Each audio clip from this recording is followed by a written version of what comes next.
حضرت میاں میر سرکار رحمتullah علیہ فرماتے ہیں کہ ایک سفر کے دوران میں نے 4 قلندر ایک نشیبی جگہ بیٹھے ہوئے دیکھے۔ میں بھی ان کے پاس بیٹھ گیا۔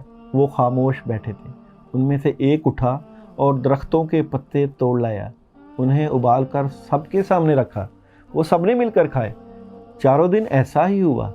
5ویں دن کوئی نہ اٹھا تو میں سمجھ گیا کہ آج میری باری ہے، لہٰذا میں نے بھی اس عمل کو دہرایا۔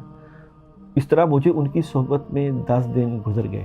پھر اچانک بارش شروع ہو گئی اور نشیب میں جہاں ہم بیٹھے تھے پانی بھر گیا۔ پانی اتنا تھا کہ گلے تک آ گیا۔ مجھے ڈوبنے کا خطرہ ہوا، لیکن وہ درویش اپنی جگہ بیٹھے رہے۔ میں نے دل میں کہا، اے رب العزت، کیا ہم یوں ہی ڈوب جائیں گے؟ اس خیال کے آتے ہی پانی فوراً اتر گیا۔ قلندر کہنے لگے، ہم میں سے کون ہے جس نے قدرت کے کارخانے میں دخل اندازی کی ہے؟ جب انہیں معلوم ہوا کہ یہ میں نے کیا ہے تو سخت ناراض ہوئے اور فرمانے لگے کہ تم ایسے نہیں ہو کہ ہماری صحبت میں رہو۔ جس نے پانی بھرا تھا کیا اسے علم نہیں تھا کہ ہم یہاں بیٹھے ہیں؟ تمہیں اس سے بھی زیادہ فکر لاحق ہو گئی۔